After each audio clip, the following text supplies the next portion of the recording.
बिस्मिल्लाहिर्रहमानिर्रहीम और अस्सलाम वालेकुम। 23 अगस्त और पाकिस्तान में हफ्ते की सुबह। आज की अहम तरीन खबरों में सबसे पहले सुहेल वड़ाइच की ट्रेजेडी।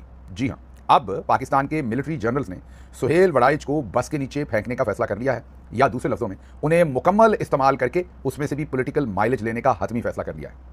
आपको हैरानी हो रही होगी, लेकिन इस वक्त पंजाब के अंदर सुहेल वड़ाइच के खिलाफ FIR दर्ज करने के लिए एक दरखास्त बाज़ाब्ता तौर पर दे दी गई है। ये जो नामालूम किस्म के अफराद जब ऐसी दरखास्तें देते हैं तो पाकिस्तान में सभी को मालूम है कि वो जो मालूम है असल में वही नामालूम है, या जो नामालूम है असल में वही मालूम है। ये ज़ाहिर है, इसके पीछे पाकिस्तान के मिलिट्री जर्नल्स होते हैं, इसके पीछे ISI या MI होती है। अब एक दरखास्त जो है वो लाहौर के अंदर, पंजाब के अंदर दायर कर दी गई है, जिसमें दरखास्त लिखने वाले, जिनको मैं तो नहीं जानता, आपको दरखास्त दिखा देते हैं। असद तूर साहब ने ये रिपोर्ट की है कि ये दरखास्त दी गई है, आपके सामने हम रख रहे हैं। इस दरखास्त में वो कहते हैं कि सुहेल वड़ाइच साहब ने जंग में झूठे इल्ज़ामात लगाए या झूठे दावे किए, एक झूठी स्टोरी लिखी, जिसको DG ISPR ने अपनी प्रेस कॉन्फ्रेंस में सुहेल वड़ाइच साहब के उन इल्ज़ामात की तरदीद कर दी, या वो जो उन्होंने दावे फरमाए थे उनकी तरदीद कर दी, और उनकी झूठी स्टोरी जो थी वो झूठी साबित हो गई। अब क्योंकि सुहेल वड़ाइच ने एक झूठी स्टोरी प्रिंट की है, इसलिए उनके खिलाफ क्रिमिनल कार्रवाई की जाए, क्रिमिनल इंटेंट की, फौजदारी की, मतलब कि जिसमें जेल की सजा होती है। एक तो सिविलियन केसेस होते हैं जिसमें जुर्माना हो सकता है, यहाँ क्रिमिनल कार्रवाई उनके खिलाफ करने की, मीन फौजदारी मुकदमा बनाने की दरखास्त की गई है। अब क्रिमिनल जो केसेस हैं उसमें एक तो सबसे पहले सवाल पूछा जाता है कि भाई आपके पेट में क्या मरोड़ आया है, मतलब DG ISPR तो ये FIR करवाएं या पीका की शिकायत पीका एक्ट के तहत रजिस्टर करवाएं तो समझ आती है। ये जो नामालूम और मालूम अफराद हैं जो ऐसे ही उठ के कोई मतलब कि सिलेंडर बेचने वाला, ऐसे केसेस होते हैं, यकीन करें, कोई किसी नाई की दुकान पर काम करने वाला, कोई और ऐसे ही नामालूम आदमी जो है उससे ये जब मुकदमात करवाते हैं, मुझे नहीं पता ये साहब कौन है, लेकिन जब ये मुकदमात करवाते हैं तो सबको पता होता है कि इस नामालूम के पीछे मालूम है कौन। लेकिन अब फौजदारी मुकदमों का जो पहला असूल है वो ये है कि आपका इसमें नुकसान क्या है, आपका डायरेक्ट रिलेशनशिप क्या बनता है कि आप किसी के ऊपर क्रिमिनल इंटेंट का केस करवाएं। अब या तो फिर DG ISPR या ISI या MI खुलकर खुद सामने आती और कहती कि हमने सुहेल वड़ाइच के खिलाफ ये मुकदमा करवाना है तो समझ आता है। अब सुहेल वड़ाइच साहब, बहुत सारे लोग कहते हैं कि इंटरव्यू दिया होगा या नहीं दिया होगा। कल मुझे मेरे एक दोस्त कह रहे थे कि लग रहा है सुहेल वड़ाइच ने खुद ही कर दिया, तो मैंने उन्हें मुस्कुरा के कहा कि इंटरव्यू नहीं, इंटरव्यू देना तो छोटी बात है। ये मीटिंग इससे पहले लाहौर में या इस्लामाबाद में हुई होगी, जाने से भी पहले सुहेल वड़ाइच साहब को दावत दी गई होगी कि आपने जरूर आना है, बेल्जियम में ये हो रहा है, आपने फील्ड मार्शल का प्रोफाइल बनाना है। ये मीटिंग की गई होगी। मेन इंटरव्यू तो छोटी बात है ना, वो तो कई दफा सरेरा भी हो जाता है, चलते चलाते कोई बातचीत हो गई, साफी को उसमें से कोई बात निकल आई, उसने लिख दी। ये बात तो उससे बहुत आगे है। ये पहले जरूर, ये मैं आपको अपना तजिया दे रहा हूँ, खबर नहीं है ये वाली मेरे पास, लेकिन मैंने जो हुकूमत के आला तरीन अवानों के अंदर काम किया वहां से आपको अपना तजर्बा बता सकता हूँ कि सुहेल वड़ाइच साहब को बुलाया गया होगा, उनके साथ गुफ्तगू शदीद की गई होगी, उन्हें कहा गया होगा कि no it's time to launch field marshal. अब उन्होंने हेड ऑफ स्टेट बनना है, क्योंकि सुहेल वड़ाइच साहब मोहसिन नकवी के बहुत बहुत बहुत बहुत करीब हैं, तो इसलिए उनको पिक किया गया और वो भी इस नरगे में आ गए। आज ही नजम सेठी साहब ने कहा है कि ना इनकी दोस्ती अच्छी ना दुश्मनी अच्छी। लफ्ज़ उनके ये नहीं थे, उनके लफ्ज़ ये थे कि जब आप बहुत करीब चले जाते हैं तो फिर नुकसान होता है। उसका मकसद यही है कि ना दोस्ती अच्छी ना दुश्मनी अच्छी। सुहेल वड़ाइच इतने करीब चले गए कि बस फिर जलना उनका मुकद्दर था। अब लॉन्ग टर्म जलते हैं या नहीं, लॉन्ग टर्म तो उनको फायदा ही होगा कोई ना कोई। मैं सहाफ़ती एतबार से नहीं कह रहा, ज़ाती एतबार से कोई ना कोई फायदा देंगे उन्हें बाद में, क्योंकि अब तो उनकी जो सहाफ़त के जो खोपड़ी के मीनार के ऊपर ये अपना पॉलिटिकल माइलेज जो है वो निकाल रहे हैं। बहरहाल सुहेल वड़ाइच के खिलाफ जो है वो झूठी खबर लगाने पर FIR की दरखास्त दी गई है। ये भी इतलात है कि पीका एक्ट के तहत भी उनके खिलाफ एक कार्रवाई करने की सोचा जा रहा है। ये दरखास्त दिलवाई जा रही है या ये पंजाब के अंदर डिस्कशन हो रही है। अब ये हो पाएगा सब कुछ या नहीं, सुहेल वड़ाइच के खिलाफ कितनी दूर तक जाएंगे ये हम आपको बताएंगे। तीसरी दफा आज ये खबर दे रहा हूं कि सुहेल वड़ाइच साहब को एक हफ्ते के लिए रोक दिया गया था यूरोप में कि आपने अभी पाकिस्तान नहीं आना। वो हफ्ता अब आज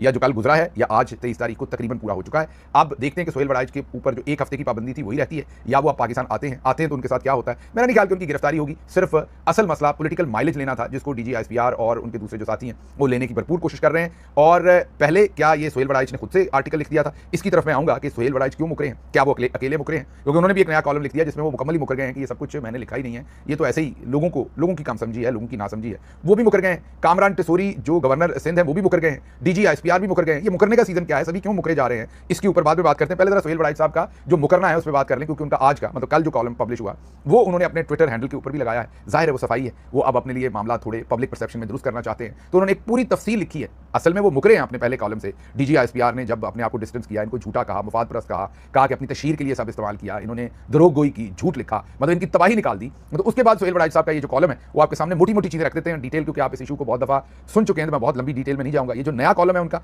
इसमें उन्होंने सबसे पहले तो जुल्फी बुखारी साहब पर, मुझ पर, फैसल वाडा पर, दूसरे लोगों पर, पाकिस्तान तहरीक इंसाफ के सोशल मीडिया पर, आम शहरियों पर, ट्रोल्स पर बहुत ज्यादा एतराज किया है कि लोगों ने मेरा बहुत ठट्ठा उड़ाया है, मजाक उड़ाया, मेरे पर तनकीद की है। किसी ने कहा मेरी सहाफत बिल्कुल तबाह हो गई है, किसी ने ये कहा ये सारे बेकार लोग हैं, ये ना किसी सहाफती नर्सरी में से उठे हैं, ना ये किसी सियासी नर्सरी में से उठे हैं, ये फैज़ के स्कूल से फैज़याब जनरल फैज़ हमीद की बात कर रहे हैं। हालांकि खुद सुहेल वड़ाइच साहब जो हैं वो जनरल फैज़ के कसीदे लिखते रहे हैं।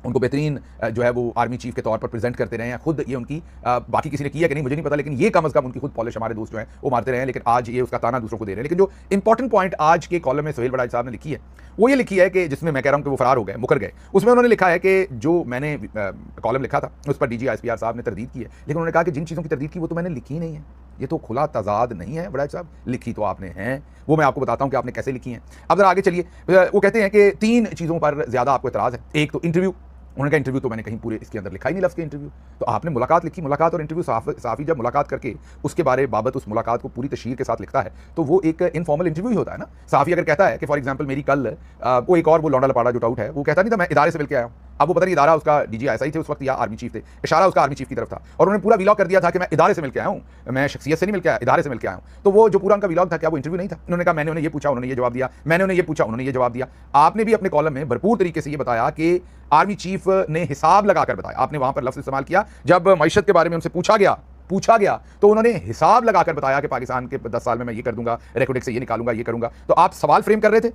और फील्ड मार्शल के जवाब फ्रेम कर रहे थे, पूरी तरह से आप उन्हें लॉन्च कर रहे थे। फिर आपने उसमें लिखा कि अभी के कॉलम में आपने लिखा, पहले तो आपने कहा इंटरव्यू नहीं हुआ, फिर आपने कहा 1-on-1 मुलाकात भी नहीं थी, वो तो चंद लोगों के दरमियान जो मुलाकात हुई और 850 लोगों के दरमियान जो मुलाकात हुई उसमें कुछ भी ऑफ द रिकॉर्ड नहीं था, जो कुछ बातें वहां हुई वही मैंने लिखी। चलिए ऐसा भी ठीक है, ये बात आपकी दुरुस्त है कि आपने एग्जैक्ट वर्ड्स में ये नहीं कहा कि मेरी 1-on-1 मुलाकात हुई, हालांकि आपकी हुई, ये मेरी खबर थी और मैं अभी भी कायम हूं आपकी हुई, लेकिन चले आपने कहा कि 1-on-1 नहीं हुई, ये आपकी बात दुरुस्त है, आपने कॉलम में नहीं लिखा, इंटरव्यू का लफ्ज़ भी नहीं लिखा। लेकिन जब आप सवाल प्रोड्यूस कर रहे हैं, उनके जवाब प्रोड्यूस कर रहे हैं, तो वाज़ेह है कि आप उनकी लॉन्चिंग कर रहे हैं, आप एक फरमाइशी इंटरव्यू उनका कर रहे हैं। फिर आगे उन्होंने कहा कि ना मेरे कॉलम में कहीं 9 मई का जिक्र है, ना इमरान खान का, ना माफ़ी का जिक्र है। तो ये पता नहीं जो ISPR उन्होंने मेरी तरदीद क्यों नहीं कर दी। तो हुजूर वो फरिश्ता, शैतान, कुरान की आयत, वो आपको तो आयतें नहीं आती जितना कि मैं जानता हूँ, मैं अल्लाह माफ़ करे आप मेरे से अच्छे मुसलमान होंगे, मैं ये नहीं कह रहा कि आप मेरे से बुरे मुसलमान हैं, आप मेरे से अच्छे आला बेहतर इल्म रखने वाले, लेकिन ये आयतें वगैरह याद रखने वाले आप नहीं हैं, ये मुझे भी पता है, आपको भी पता है। तो ये ज़ाहिर है फील्ड मार्शल साहब ही हाफ़िज़ कुरान है, वही आयात को बार बार कोट करते हैं, तो आपने उन्हीं चीज़ों का सहारा लिया जो वो कोट करते हैं। बाकायदा आपने कहा कि जो माफ़ी मांग, जब सियासी मसलियत पर मैंने पूछा या उनसे मैंने, या जब सियासी मसलियत पर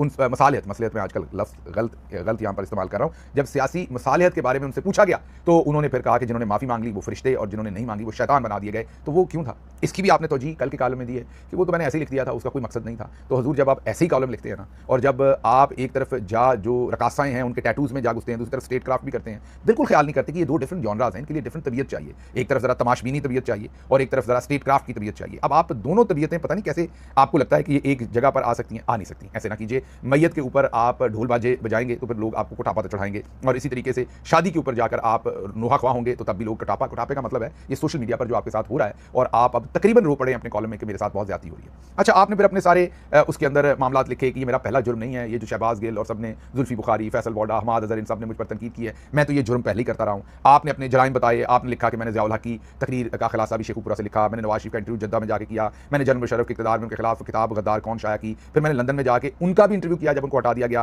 फिर बाजवा डॉक्ट्राइन लिखा, पहले बाजवा साहब खुश हुए फिर बहुत नाराज़ हो गए, नवाज शरीफ के दौर में पार्टीज ओवर लिखा, नून लीग नाराज़ हो गई, फिर इमरान खान के ज़माने में ये कंपनी नहीं चलेगी लिखा, PTI नाराज़ हो गई। तो आपने बेसिकली बड़े धीमे हल्के तबले के ऊपर, हल्के सुरों के ऊपर सबको बताने की कोशिश की है कि आप कितने बड़े दानिशवर हैं, आपने कैसे कैसे वक्त के यजीदों के खिलाफ आवाज़ बुलंद की है, आप कैसे हक के रास्ते पर खड़े रहे। लेकिन हजूर आपने बहुत सारे गंदे काम भी किए, बल्कि बहुत गंदे पर गंदे काम किए, बहुत माजरत के साथ। आपने बड़े एहतराम से मेरा नाम कॉलम में लिखा और कहा कि दरीना दोस्ती है। मैं भी सबके सामने वाज़ेह तौर पर कहता हूँ कि एज अ इंसान, एज अ ह्यूमन बीइंग मैं आपका बहुत एहतराम करता हूँ, और आप में बहुत सारी अच्छी बातें भी हैं एज अ ह्यूमन बीइंग, और मेरे से आप बहुत अच्छे इंसान, मिलनसार, रख रखाव वाले बंदे हैं आप। लेकिन जब आप सहाफ़ती डंडी मारेंगे, मेरी पार्टी के खिलाफ मारेंगे, मेरे लीडर की बीवी पर हमलावर होंगे, जब आप जो आपकी सहाफ़ती लाइन है उससे निकलकर लोगों को ज़ाती तौर पर उनकी प्रोजेक्शन करेंगे, तो फिर मेरा भी फ़र्ज़ बनता है कि मैं भी तो इधर कोई आलू छोले बेच रहा हूँ ना, ये मैंने भी आवाम को बताना है कि ये आप क्या कर रहे हैं। जैसे आपके पास हक है हमारे बारे में कि ये कंपनी नहीं चलेगी, तो हमने भी बताना है कि ये वाली अब टैटू वाली जो सहाफ़त है ये नहीं चलेगी। तो आप ज़रा सुनिएगा कि आपने ये कहा कि मेरे ये कारनामे हैं, इनको भी याद रखा जाए। तो मैं आपका एक और कारनामा आपके सामने रखता हूँ।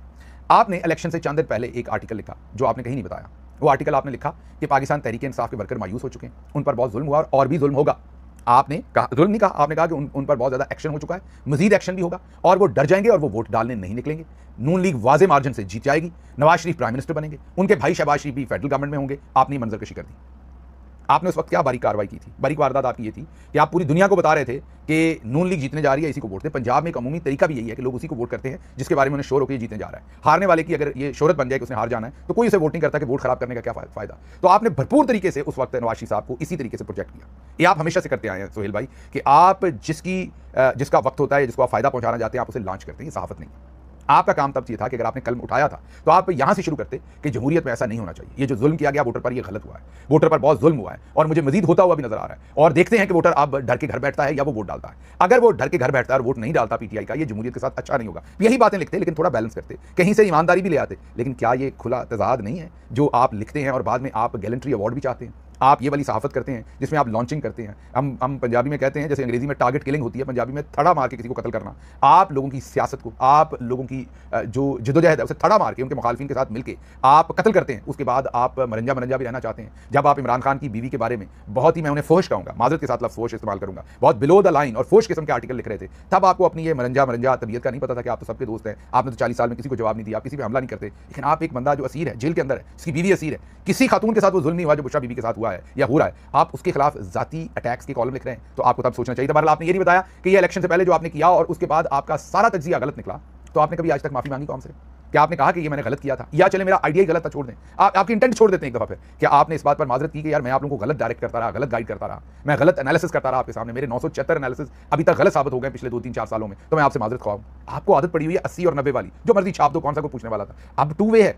अब आप अगर सितार बजाएंगे तो लोग आगे से ढोलकी बजाएंगे, तो अब जरा मामला थोड़ा सा फर्क है। इसीलिए आप सबको सोशल मीडिया जो है वो बहुत बुरा लगता है और आप दूसरों को सब कुछ कहते हैं। तो आपको ये सारी बातें बतानी चाहिए थी। फिर मैं एक और आपका कॉलम आपके सामने रख देता हूँ। 1 साल 4 महीने 6 दिन नवाज शरीफ की जेल की मुद्दत थी। 23 बार वो अस्पतालों के उसमें उन्होंने दौरे किए, 2-2, 3-3 दिन के लिए वो अस्पताल जाते थे। कल सोम नवाज साहबा की वफात हुई, अल्लाह उनके दर्जात बुलंद करे, उन्हें जन्नत में जगह दे। उनकी जब वफात हुई तो कोई 10 दिन पैरोल पर रिहाई, फिर घर को अस्पताल करार दिया और बैरून मुल्क जाने से पहले सर्विसेज में रहे। फिर बकौल सोहेल अपना फैसल वाडा साहब के कुत्ते के खून से उनकी वो रिपोर्ट बनाई गई, जिसमें से वो फुर करके यहाँ से उड़े। लेकिन उनके उड़ने से पहले आप क्या लिख रहे थे इस सारे वक्त में, जब 1 साल 4 महीने में वो 23 बार अस्पतालों के 2-2, 3 दिन के चक्कर लगाए, पैरोल पर घर रहे, घर को सब जेल करार दिया गया? आप क्या लिख रहे थे? आप लिख रहे थे वो हरफ शिकायत जुबान पर नहीं लाता, बीमारियों का इलाज करवाने को तैयार नहीं, अस्पताल शिफ्ट होने को तैयार नहीं, वो हुकूमत की मर्जी की डील करने को भी तैयार नहीं, वो हमेशा से जिद्दी था, अब भी जिद्दी है, वो खामोश तो हो गया है मगर मौक़िफ़ बदलने को तैयार नहीं। ये आपने कसीदा गोई की थी, इसे सहाफ़त नहीं कहते सर। ये झूठ था, लग़्व था, ये झूठ था। ये आपको भी तब पता था। आपको आज सिर्फ DGISPR ही झूठा नहीं कह रहे, तारीख भी झूठा कह रही है। आपको भी उस वक्त पता था। मैं खुद हॉस्पिटल में जाता था नवाज शरीफ साहब के पास, आपको बड़े अच्छे तरह से इल्म था फवाद चौधरी साहब की मार्फत, दूसरे लोगों की मार्फत, कि नवाज शरीफ बीमार नहीं है। आपने उस वक्त, और अगर आप ये करते हैं, चलिए 1 मिनट के लिए मान लेते हैं, आप कहेंगे गिल साहब आप क्या लेक्चर दे रहे हैं, अभी तो इमरान खान के मामले में बायस हैं, आप भी तो उन्हें लॉन्च, तो मैं मानता हूं ना, मैं यहाँ गैलेंट्री अवार्ड एक इंडिपेंडेंट सहाफ़ी का तो नहीं लगा रहा। जिस दिन मैं लगाऊंगा उस दिन मैं ये काम नहीं करूंगा। मैं फिर बाइस रिपोर्टिंग एक साइड की नहीं करूंगा, ठीक है? आप बाइस रिपोर्टिंग करते रहे हैं जहां जहां से आपको मफाद मिलना था, जिससे मैं साफ़ी मफाद की बात कर रहा हूं वो मिलता रहा, या जिसको भी आप प्रोजेक्ट करना चाहते हैं। मैं तो अपनी पार्टी के लिए बाइस हूं, मैं तो खुलकर बात कहता हूं, मैं तो सीने पे वो मेडल लगाया हुआ है, आप भी लगाएं। फिर आप भी, आपने रहना भी हर तरफ, आप इंडिपेंडेंट सहाफ़ी बनना चाहते हैं, आप अपने आप को नवाबजादा नसरुल्लाह खान के शागिर्द भी कहते हैं, तो उसके बाद आप ये कार्रवाई भी, आप हमारे मोहतरम हैं, बड़े हैं हमसे उम्र में, और उस वजह से मैं आपका एहतराम करता हूं। लेकिन ये जो कुछ आपने कर रखा है पिछले 30-35 साल में, मसलन इंसान अगर बेवक्त पर खाना खाएगा और उसका वजन बढ़ेगा तो उसके नुकसान तो होंगे ना। आपकी सहाफ़त ने, आपकी बात नहीं कर रहा, आपकी सहाफ़त ओबीस हो चुकी है। आपकी सहाफ़त ने बेवक्त और बेतुका और ज़रूरत से ज़्यादा खाना खाया हुआ है। अब वो आपकी सहाफ़त अभी ओबीस हो चुकी है, अब वो चलने फिरने में उसको मसला हो रहा है, अब उसको और प्रॉब्लम्स आ रहे हैं। आए दिन आपकी सहाफ़त के अंदर क्रैक्स आएंगे और उसमें मसाइल आएंगे। उसकी वजह हम लोग नहीं है, सोशल मीडिया नहीं है, ट्रोल्स नहीं है, यूट्यूबर्स नहीं है, उसकी वजह आपका 30-35 साल के ऊपर मुहीत जो सहाफ़ती और सियासी करियर है, जिसमें आपने लातादाद लोगों को लॉन्च किया, फ़ायदे दिए, और उससे ज़ाहिर है सहाफ़ती तौर पर फ़ायदे उठाए भी होंगे। ये मुझे नहीं पता, ये आप बेहतर बता सकते होंगे। लेकिन आज उसकी आपको मज़ीद ग्रोइंग पेन्स हो रही हैं और आपको DGISPR ने भी डिसोन कर दिया। खबरें और है, इसलिए मैंने जल्दी से आगे चलना है, ये बहुत लंबी होगी बात। गवर्नर सिंध भी मुकर गए, कैसे मुकर गए ये जरा सुनिए। पहले क्या कहते थे, अब क्या कहते हैं? तो आप सोच कर वोट देना। मैं ये नहीं कह रहा कि नहीं देना, देना है तो दे भी देना, क्या फर्क पड़ता है? पहले भी दिया था, निकला नहीं तो क्या हुआ? हाँ? सही है गलत? अब समझ में आया। मेरे बात के ऊपर बार बार बात की जाती है, ओ भाई किसी खुशफहमी में ना रहना। मैंने कहा था वोट डाला लेकिन काम कुछ नहीं निकला। मैंने कहा था वोट डाला लेकिन काम कुछ नहीं निकला। सुन लिया आपने? पहले कहते थे आपने वोट डाला, निकला ही नहीं, आइंदा भी नहीं निकलेगा। अब कहते मैंने ये तो नहीं कहा कि आपका वोट नहीं निकला, मैंने तो ये कहा आपने वोट डाला लेकिन काम नहीं बीच में से निकला। चल झूठा, मतलब अब ये भी मुकर गए बेचारों का। और आपको बाद में बताता हूं ये क्यों मुकरे। सोहेल वड़ाइच भी अभी अपने कॉल में मुकरेंगे जी, मैंने तो ये बातें नहीं की। अब गवर्नर सिंध भी मुकरे, अब आगे DGISPR भी मुकरे। उन्होंने 2024 में खुद कहा था कि PTI माफी मांग ले तो मसालियत का कोई रास्ता निकल सकता है। अब कहते हैं कि ये तो मसालियत का रास्ता क्या निकलना है, तो सजाएं होंगी। अब ये कैसे हुआ? DGISPR कैसे मुकरे अपनी स्टेटमेंट से? पहले माफी मांग ले तो मसालियत होगी, अभी सोहेल वड़ाइच ने वही बात लिखी तो DGISPR कह रहे नहीं नहीं ये झूठ है, हमने ये कभी नहीं कहा। तो ये क्यों मुकरे? ये इसलिए मुकरे हैं कि जो कॉलम लिखवाया गया, मैंने जैसे पहले कहा कि ये पहला हिस्सा मेरा तज्जिया खबर नहीं, मेरा तज्जिया ये कि पहले इस्लामाबाद या लाहौर में मीटिंग हुई, सुहेल वड़ाइच साहब को बुलाया गया, उन्हें कहा कि आप फील्ड मार्शल को लॉन्च करना है और आपने बेल्जियम चलना है, उनको वहां ले जाया गया, फील्ड मार्शल से मुलाकात करवाई गई, बिठाया गया, ये कॉलम लिखवाया गया। और ये पहली दफा नहीं है, हमारे जनरल साहबान ये करते हैं, काम कर लिया, अगर वो बैकफायर हो गया तो फिर जिसके थ्रू किया उसी की बलि चढ़ा दी। ये फौजी टैक्टिक्स में होता है, वॉर जो आपकी स्ट्रेटजीज है उनमें ये होता है। आप अपना ही जो एजेंट है कई दफा उसको तल्फ करते हैं, जो आपका अपना ही जासूस होता है, एजेंट होता है, आपका अपना ही जो एसेट होता है उसको आप कई दफा तल्फ करते हैं। तो ये वो तल्फी हो रही है इस टाइम, क्योंकि सुहेल वड़ाइच बैकफायर कर गया। इस्लामाबाद के मोतबर तरीन, लाहौर के मोतबर तरीन जर्नलिस्ट, टोटल मेरी 5 लोगों से बात हुई, ये 5 मोतबर तरीन लोग हैं। इनसे मैंने पूछा कि ये क्या हुआ है, तो उन्होंने कहा कि एक ने टर्म यूज की, वो वैसे टर्म मुझे तो समझ नहीं आती, रेलेवेंट नहीं बनती, लेकिन उन्होंने की तो मैं आपके सामने रख रहा हूं। उन्होंने कहा क्राउड सोर्स किस्म की फीडबैक ली गई। मैंने कहा ये क्या मतलब है? उन्होंने कहा कि बहुत सारे सहाफियों से DGISPR ने या उनके दफ्तर ने फीडबैक ली कि ये जो सुहेल वड़ाइच साहब का कॉलम है इसका आप क्या कहते हैं। तो ज्यादातर सीनियर सहाफियों ने कहा कि फील्ड मार्शल के इमेज को तबाह कर दिया इस कॉलम ने, आपने कत्ल की धमकी दे दी, आपने शैतान और वो कह दिया, आपने मसालत की बात कर दी, आपने अपने पूरे बयानिए को ही तबाह कर दिया, फील्ड मार्शल का पूरा इमेज खराब हो गया। तो उन्होंने कहा कि उसके बाद जब ये पता चला कि उनका इमेज जमीन बोस हो गया और ये बड़े बड़े दावे, कत्ल की धमकी, मसालत और नोटिफिकेशन की तारीख के ऊपर नून लीग ने रिएक्ट कर दिया, इन्हीं कॉलम्स की वजह से उन्हें लगा कहीं मसालत तो नहीं हो रही, और जर्नल्स को लगा कि अगर अभी हमने मसालत की मजीद बात की तो कहीं नून लीग मजीद भदक कर ये नोटिफिकेशन वाला मामला ही खराब ना कर दे। तो सहाफियों की फीडबैक, नोटिफिकेशन का मामला, पब्लिक की दुर्गत जो पब्लिक ने बनाई, इस सब ने मिलकर DGISPR साहब को मजबूर कर दिया कि वो फरार हो जाए। तो अब अगर आप गौर करें, सुहेल वड़ाइच की फरार होना, टसोरी साहब का फरार होना अपनी बात से, DGISPR को होना, इस सब का जिम्मेदार कौन है? आप। अगर आप लगता है कि कोई यूट्यूब के लोग, कोई वॉलंटियर्स, कोई, वो भी आप हैं, आप हमें सुनते हैं तो हमारी आवाज़ में ताकत है। अगर आज आप मुझे सुनना बंद कर दें तो मेरी आवाज़ में ताकत खत्म हो जाएगी। मैं क्या कहता हूं इससे नो वन केयर्स, राइट? सो ये जो आप सुनते हैं, इस वजह से ये जो आपकी और मेरी आवाज़ और आपका नंबर अदद जब साथ मिलता है तो ये लीथल कॉम्बिनेशन होता है। ये आप लोगों ने इनकी इतनी दुर्गत बनाई है कि इन सबको फरार होने का अब जो है वो दिल कर रहा है, भाग रहे हैं। और मैं आपको बताऊं कि अगर आप ऐसे ही लगे रहें, डटे रहें, एक्सपोज करते रहें, आपको भले ही इंतशारी कहें, सच बोलते रहें, सिर्फ सच, क्योंकि अगर आप झूठ बोलेंगे तो मेरा वही होता है जो सुहेल वड़ाइच साहब के साथ हुआ है। और नजम सेठी साहब ने इस चीज को बहुत खूबसूरत एक्सप्लेन किया है। उन्होंने कहा जितना वो करीब जा चुके थे उनके साथ ये होना ही होना था, मीन ना दोस्ती अच्छी ना दुश्मनी अच्छी। उन्होंने कहा अब उनके लिए मेरा मशवरा ये कि खामोश हो जाए, चुप रहे और अपना वक्त पूरा करें। बहुत उम्दा जो नजम सेठी साहब हैं वो भी इन वाला काम करते हैं बहुत एहतराम के साथ, वो भी बहुत बाइस्ड जर्नलिज्म करते हैं, वो भी अपने फायदे की जर्नलिज्म करते हैं, लेकिन वो इन सब में मेरे जाती राय में बहुत पढ़े लिखे आदमी हैं। तो वो करते भी हैं तो बड़ी बारीक वारदात। कुछ टाइम उन्होंने बड़ा लीथल और अंधा किस्म का काम किया था जब वो चीफ मिनिस्टर बने और वो सारे उन्होंने फायदे उठाए, उससे बहुत ही लीथल हो गए थे वो इन सारी चीज़ों में। लेकिन मेरा ख्याल वापस उन्होंने अपने आप को टोन डाउन किया है, नविश्ता दीवार उन्होंने पढ़ा है कि मामला पब्लिक के किधर चल गए। सुहेल वड़ाइच साहब इतने दूर निकल गए कि इनको समझ नहीं आई कि पब्लिक कहाँ खड़ी है, अवाम कहाँ खड़ी है। ये पुरानी रागनी बजाते रहे और इनको लगा कि लोग सुनेंगे। लोग अब सुनने के मूड में नहीं है, सुनाने के मूड में है। और सुहेल वड़ाइच साहब से आप लोग पूछ रहे हैं कि क्या ये खुला तजाद नहीं है। आगे चलते हैं। तो अगली खबर जो आपके सामने रखनी है वो ये कि आदिल राजा पर यूके में हमला हुआ है। ये शाहीन सबाई साहब रिपोर्ट कर रहे हैं। अफसोसनाक है अगर उन पर ये हमला हुआ है, क्योंकि जाहिर है सबको पता है कि वो पाकिस्तानी मिलिट्री जर्नल्स के नाक़िद हैं। उनकी बहुत सारी बातों से मैं भी जो है वो अग्री नहीं करता, उनके बहुत सारी जो पॉइंट ऑफ व्यू है उससे मैं अग्री नहीं करता। लेकिन ये किसी की ज़िंदगी पर हमलावर होना, उसकी गाड़ी पर या उसके माल पर हमलावर होना, ये मुनासिब नहीं है। और स्पेशली जब आप और वो लंदन की अदालतों में एक दूसरे के खिलाफ डायरेक्ट केसेस एक दूसरे के साथ लड़ चुके हैं, उसके बाद तो फिर मामला ये वहाँ पर मजीद खराब हो सकते हैं। तो ये बहुत ही तशवीशनाक वहाँ से खबर आई है। खालिद जमील बहुत ही चोटी के जर्नलिस्ट है पाकिस्तान में, मैं तो उनका बहुत एहतराम करता हूँ, खुली सच्ची बात करते हैं। पिछले दिनों उन्होंने कुछ खुली सच्ची बातें कर दी और बातें यही जो इस वक्त हमारे जनरल साहबान कर रहे हैं पाकिस्तान में, उस पर बात कर दी। उनको उठा लिया गया FIA में और अब उन पर को पर्चा देंगे, देखते हैं उनके साथ क्या करते हैं, लेकिन उनके साथ ज्यादती की जा रही है। तो खालिद जमील साहब के लिए आपने दुआ करनी है कि अल्लाह उन्हें इस्तकामत दे, उनका ईमान महफूज रखे। जैसे पहले सहाफ़ती ईमान की मैं स्पेशली बात कर रहा हूँ, वो एक प्रोफेशनल जर्नलिस्ट है, हमारी उनके लिए भरपूर सपोर्ट और आप भी उनको भरपूर उनके लिए आवाज़ उठाइएगा। उन्होंने सिर्फ वक्त के बादशाह के खिलाफ कलमा हक कहा है, जिसकी वजह से उनको उठा लिया गया है। अच्छा जी, चलने से पहले ये 2 खत हैं जो आपके सामने क्विकली मैंने रखने हैं। अशफाक कामरान साहब ये वही हैं जिन्होंने लाहौर हाईकोर्ट में मुकदमा करके लेफ्टिनेंट जनरल मुनीर अफसर जो चेयरमैन नादरा बने थे उनको हटवाया था। वो खैर काजी लानत ने बाद में उन्हें रिस्टोर कर दिया, मीन बेंच अरेंज करके उनके लिए, वो एक अलग बात है। अब अशफाक कामरान साहब ने 3 खत लिखे। एक खत उन्होंने ख्वाजा आसिफ को लिखा और कैबिनेट सेक्रेटरी को, वही खत दोनों लोगों को लिखा है। ख्वाजा आसिफ ने कहा था कि 50% के पता नहीं कितने जो हमारे ब्यूरोक्रेट हैं उनकी बाहर जायदादें हैं और बाहर की नेशनलिटीज़ हैं। तो इन्होंने ख्वाजा आसिफ को भी लिखा है और कैबिनेट सेक्रेटरी को भी लिखा है कि आप ये बताइए, सॉरी एस्टैब्लिशमेंट सेक्रेटरी, मैंने कैबिनेट सेक्रेटरी कह दिया, एस्टैब्लिशमेंट सेक्रेटरी को ये लिखा कि आप ये बताइए कि कितने ऐसे आपने कोई इंक्वायरी की, क्योंकि डिफेंस मिनिस्टर ने इल्जाम लगाए, अगर आपने इंक्वायरी की आपके इल्म में है तो कितने ऐसे ब्यूरोक्रेट हैं जिनके असासे मुल्क से बाहर हैं, उनके खिलाफ क्या कार्रवाई की है, उनकी लिस्ट दीजिए, उनके खिलाफ जो कार्रवाई की वो बताइए। और अगर नहीं तो इन्होंने एस्टैब्लिशमेंट सेक्रेटरी से पूछा कि फिर ख्वाजा आसिफ ने जो झूठे इल्जाम लगाए उस पर क्या कार्रवाई की है। 10 दिन का इन्होंने वक्त दिया हुआ है, देखते हैं कि इनको जवाब दिया जाता है कि नहीं। करना दिया गया तो मुझे पता है इन्होंने हाईकोर्ट चले जाना है, क्योंकि ये बड़ी डाडी है और ये दोबारा हाईकोर्ट जाएंगी फॉर श्योर। तो देखते हैं अब ये मामला किधर जाता है। भरपूर इकदाम है अशफाक कामरान साहब का, मैं उनसे इस बात पर एग्री करता हूँ कि पूछना चाहिए था। दूसरा खत उन्होंने सदर पाकिस्तान जो सुप्रीम कमांडर है हमारी मुसल्लह अफवाज के, आसिफ अली जरदारी साहब को लिखा है। उस खत में उन्होंने उनसे पूछा है कि ये जो आपने तमगे बांट दिए हैं सारे, उन्होंने कहा है कि ये जो 14 अगस्त को आपने तमगे दिए हैं, ये आर्टिकल का 259 आर्टिकल जो कॉन्स्टिट्यूशन का ये उसको वायलेट करता है, और 1973 के जो एडमिनिस्ट्रेटिव रिफॉर्म्स हैं ये उसको भी वायलेट करता है, क्योंकि उसके मुताबिक ये सरकारी जो मुलाजमीन अपना